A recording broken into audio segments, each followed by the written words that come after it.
इस वीडियो में हम बात करने वाले हैं वैम्पायर डायरीज के सीजन 3 के एपिसोड नंबर 16 की। तो एपिसोड की शुरुआत होती है जहां हमें देखने को मिलता है 1913 का मिस्टिक फॉल्स, जहां हमें देखने को मिलता है सेल्वेटोर फैमिली का एक मेंबर जो कि अपने एक फ्रेंड से बात करते हुए जा रहा होता है और उससे कहता है कि इस समय काउंसिल मेंबर्स के ऊपर अटैक्स काफी ज्यादा हो रहे हैं और काफी काउंसिल मेंबर्स की डेथ हो रही है। इस वजह से शायद से हमको संभल के रहना चाहिए। वो उससे इतनी बात करके अलग अपना अकेले चला जाता है और वहीं रास्ते में ही उसके ऊपर कोई अटैक करता है और उसको मार देता है। वहीं अब करंट टाइमलाइन में हम देखते हैं जहां शेरिफ और मिस लॉकवुड में बहस हो रही होती है। वो दोनों कह रहे थे कि काउंसिल मेंबर्स के ऊपर अटैक बढ़ चुके हैं और वो लोग शायद से जानते हैं कि कौन सस्पेक्ट है, लेकिन मिस लॉकवुड कहती हैं कि जो भी सस्पेक्ट है वो चाहे जो भी हो, मैं उस पर केस करूंगी और पूरी इन्वेस्टिगेशन करूंगी। वहीं शेरिफ उसे लेकर के अपने सेल में जाती हैं और हम सेल में देखते हैं एलारिक को।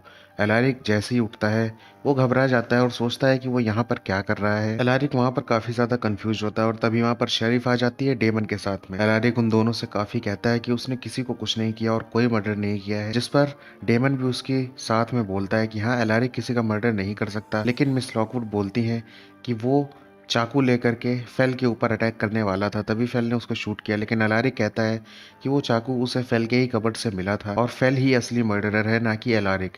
लेकिन उनकी बात कोई भी नहीं सुनता और एलारिक को सेल में ही लॉक्ड रखते हैं। वहीं दूसरी तरफ हमें देखने को मिलता है जहां पर एलिना और मैट मॉर्निंग वॉक पर निकले हुए थे और वो दोनों रनिंग कर रहे थे। वहीं रनिंग करते करते मैट एलिना से कहता है कि मैं तुम्हें कुछ बताना चाहता हूँ, और वो बताता है कि मैं बानी से मिला था और उसकी मॉम एबी अब वैम्पायर ट्रांसफॉर्मेशन कर रही हैं और वो उस चीज़ को एक्सेप्ट कर चुकी हैं और ये करने में कैरोलाइन उनकी हेल्प कर रही है।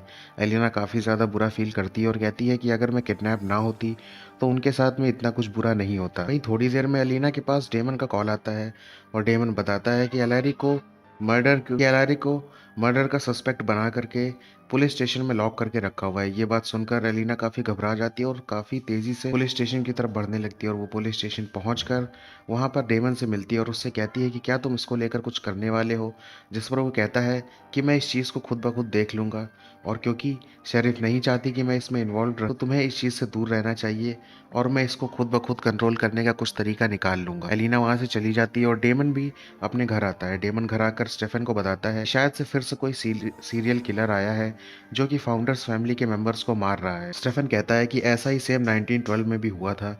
डेमन कहता है कि हाँ, तब भी एक सीरियल किलर आया था और हमें तब एक फ्लैशबैक दिखता है जहां पर जिस सेल्वेटोर मौत हुई थी वो डेमन और स्टेफन का ही कोई रिलेटिव था और वो दोनों उसके फ्यूनरल में आए हुए। फ्यूनरल में आते ही स्टेफन कुछ लड़कियों से पूछता है कि ये कैसे हुआ, जिस पर वो बताती हैं कोई है जो फाउंडर्स फैमिली के मेंबर्स को ढूंढ ढूंढ कर मार रहा है। ये बात सुनकर स्टेफन घबरा जाता है और वही देखता है वो डेमन। डेमन काफी ज्यादा मैनर्ड पर्सन लग रहा था और वहीं स्टेफन उसका उल्टा काफी खुशमिजाज और हंसते हुए दिख रहा था।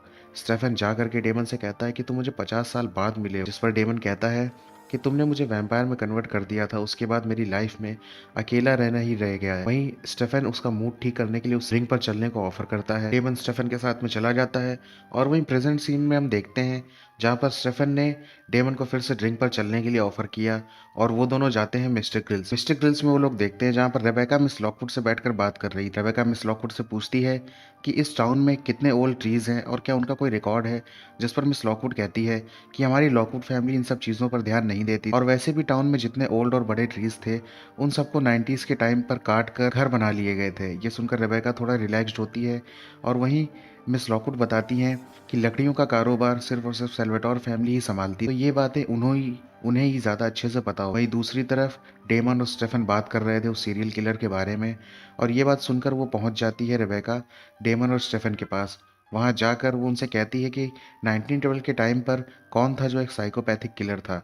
ये देखकर डेमन और रेबेका दोनों स्टेफन की तरफ देखने लगते हैं और थोड़ी देर में ही स्टेफन और डेमन के दिमाग में एक आइडिया आता है और वो लोग सोचते हैं कि कहीं ये उनकी फ्रेंड सेज तो नहीं है जो 1912 के टाइम पर लोगों को मार रही और लोगों को बॉक्सिंग रिंग में चैलेंज देकर $100 पे मैच कर रही। फर्स्ट टाइम जब उसने देखा था डेमन और स्टेफन को और वो जान गई थी कि ये दोनों वैम्पायर्स हैं। स्टेफन कहता है कि शायद से अभी भी सेज वापस आ गई है और वही आकर के ये लोगों को मर्डर कर रही है।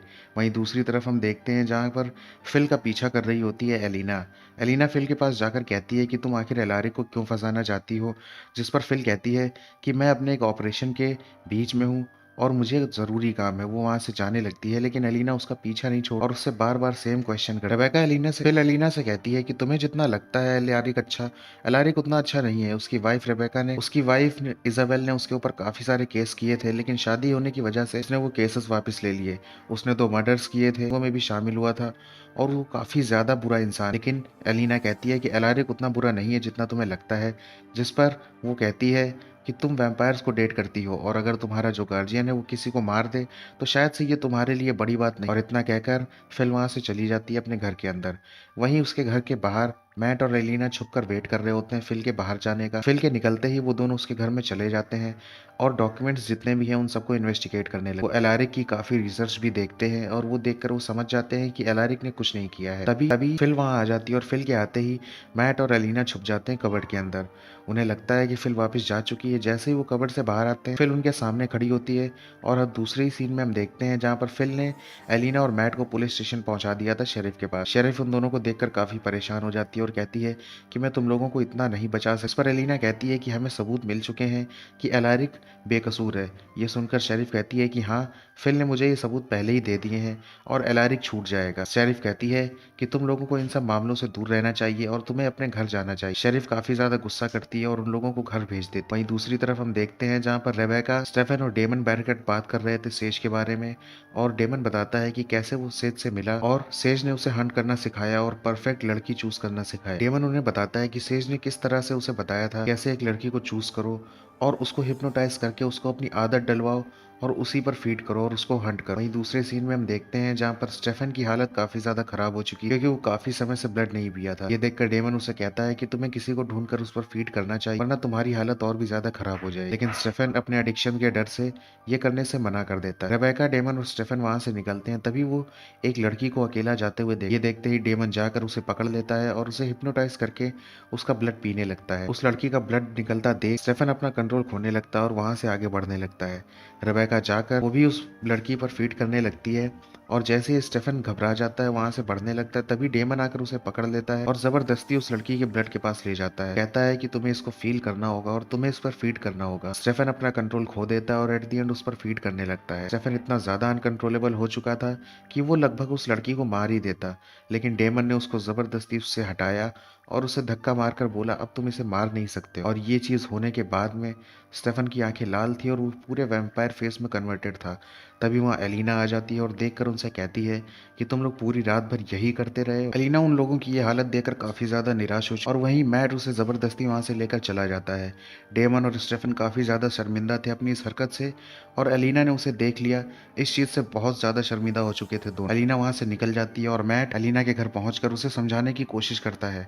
वहीं एलिना कहती है कि स्टेफन उसे प्यार करता है और उसे कभी हार्म नहीं करेगा, लेकिन मैट कहता है वो एक वैम्पायर है और उस पर ट्रस्ट नहीं कर सकते। जिस पर एलिना कहती है नहीं, मैं उस पर ट्रस्ट कर और वो ऐसा कभी भी नहीं करेगा क्योंकि वो मुझे प्यार करता है। भले ही उसके साथ में अभी प्रॉब्लम्स चल रही है लेकिन वो ऐसा कभी नहीं कर सकता। जिस पर मैट उससे कहता है कि और डेमन का क्या, जिस पर एलिना कहती है कि डेमन का मैं कुछ नहीं पूछ क्योंकि डेमन अलग ही पर्सनैलिटी है। ये सुनकर मैट वहां पर शांत हो जाता है और एलिना उससे कहती है कि शायद से मुझे ये बातें तुम्हारे सामने नहीं करनी चाहिए। जिस पर मैट कहता है तुम्हें कोई प्रॉब्लम नहीं होनी चाहिए, मुझे इससे कोई भी प्रॉब्लम नहीं है। वहीं दूसरी तरफ हम देखते हैं जहां पर स्टेफन और डेमन सेल्वाटोर हाउस पहुंच चुके थे और वहीं पर स्टेफन काफ़ी ज़्यादा निराश था क्योंकि एलिना ने उसे इस तरीके से देखा और शायद से अब वो एलिना को फेस नहीं कर पाएगा। वहीं डेमन आता है और उससे कहता है कि तुम ठीक तो हो। जिस पर स्टेफन कहता है कि तुमने हमेशा मेरे साथ ज़बरदस्ती की और जब भी तुमने मुझे ज़बरदस्ती ब्लड फीड करवाया है तो मेरे साथ ऐसा ही कुछ हुआ। जिस पर गुस्से में आकर डेमन उससे कहता है कि लास्ट टाइम मैंने तुम्हें 1912 में ब्लड फीड करवाया था और मैंने तुम्हें कंट्रोल करने के लिए कहा था लेकिन तुमने उस लड़की की गर्दन तोड़ दी थी। और वहीं हमें एक छोटा सा फ्लैशबैक देखने को मिलता है जहाँ पर डेमन एक लड़की के ऊपर फीड करवाता है स्टेफन को, लेकिन स्टेफन उसका पूरा ब्लड पीकर उसे मारकर उसकी गर्दन उखाड़ देता है और बाद में पागलों की तरह उसे जोड़ने की कोशिश करता है और जब वो नहीं जुड़ती तो वो डेमन को ब्लेम करने लगता है। वहीं करंट टाइम में हम देखते हैं जहाँ पर डेमन उससे कहता है कि चाहे जितनी ही वर्स्ट सिचुएशन क्यों ना हो जाए या फिर कोई भी प्रॉब्लम क्यों ना हो जाए, मैं हमेशा से तुम्हारे तुम्हारे साथ हूँ और तुम्हारी हेल्प करूंगा। स्टेफन वहां से निराश होकर ऊपर चला जाता है और वही डेमन काफी ज्यादा इमोशनल फील कर रहा था और वो पियानो बजाने लगता है। वहीं दूसरी तरफ एलिना घर पर होती है और तभी वहां पर अलारिक भी आ जाता है। अलारिक को देखकर एलिना काफी ज्यादा खुश हो जाती है और अलारिक भी घर आकर काफी खुश था। डेमन पियानो बजा रहा था और तभी स्टेफन ऊपर से आता है भागा भागा और कहता है कि शायद से मुझे मर्डरर का पता चल गया है। वो जॉनथन गिलबर्ट की एक नोवेल को दिखाता है उसे और उसमें लिखा होता है कि उसकी पोती जिसका नाम समैंथा था वो काफ़ी ज़्यादा साइको टाइप की हरकतें करती। स्टेफन कहता है कि शायद से समैंथा एक वैम्पायर नहीं है और अगर वो होती तो हमें पता चल जाता और बिना वैम्पायर बने वो इतनी पावरफुल कैसे हो सकती है जो इतने सारे फाउंडर काउंसिल के मेंबर्स को मार दे। ये सुनकर डेमन उससे कहता है कि शायद से उसे उनकी गिलबर्ट रिंग से कुछ पावर्स मिल रही हो, जिस पर स्टेफन बताता है कि वो रिंग ना तो एजिंग रुकती है ना ही नेचुरल डेथ से बचाती है, तो उस रिंग से उसे क्या ही बेनिफिट हो सकता है। जिस पर डेमन कहता है कि अभी वो दोनों रिंग कहाँ पर हैं, जहाँ स्टेफन बताता है कि एक रिंग जेरेमी के पास है और दूसरी है अलारिक के पास। और वहीं दूसरी तरफ हम देखते हैं जहाँ पर एलिना मैट की दी हुई जर्नल पढ़ रही थी जो गिलबर्ट और उसकी जो कि समांथा गिलबर्ट की। वो नोवेल पढ़ते पढ़ते वहीं पर अलारिक आ जाता है और उससे पूछता है कि तुम्हारी फैमिली के सभी लोग जर्नल लिखा करते थे क्या। जिस पर एलिना कहती है नहीं, ये समांथा गिलबर्ट की जर्नल है और इसमें काफी वियर्ड और साइको चीजें। इतना बोलकर वो अपने रूम में ऊपर चली जाती है और जर्नल पढ़ने लगती है। तभी दरवाजे पर डॉक्टर फिल आती हैं और उनको देखकर अलारिक काफी ज्यादा गुस्से में हो जाता है। वो कहती है कि मैंने तुम्हें बचाया है और तुम्हें काउंसिल अब कभी भी डाउट नहीं कर। वो कहता है कि मैं इसके लिए कुछ नहीं कर सकता और तुमने मेरे साथ गलत। फिल कहती है कि मैं तुम्हें कुछ बताना चाहती हूँ और काफी ज्यादा फोर्स करने पर एलारिक उसकी बात सुनने को रेडी हो जाता है। वहीं फिल एलारिक को बताती है कि तुम्ही ने सारे मर्डर्स किए हैं लेकिन तब तुम अनकॉन्शियस होते हो और वो एक तरीके से तुम्हारे लिए स्प्लिट पर्सनैलिटी डिसऑर्डर जैसा है। तुम्हारी एक और पर्सनैलिटी क्रिएट हो चुकी है जो तुम्हें अनकॉन्शियस होने के बाद ये सारे काम करती है। वहीं एलिना भी नीचे आ जाती है और ये सुनकर शॉक रह जाती है। एलारिक एलिना से पूछता है कि क्या ये सब सच है, जिस पर एलिना भी उस जर्नल में पढ़ चुकी थी कि ऐसा ही कुछ समैंथा भी करती। और ये पढ़कर एलिना कहती है कि हाँ शायद से अब ये सब कुछ सच। और ये बात बोलते ही ये एपिसोड खत्म हो जाता है। तो अगर आपको वीडियो अच्छा लगा हो तो वीडियो को लाइक करना, चैनल को सब्सक्राइब करके बेल आइकन दबा देना। मैं मिलता हूँ आपसे नेक्स्ट वीडियो में, तब तक के लिए गुड।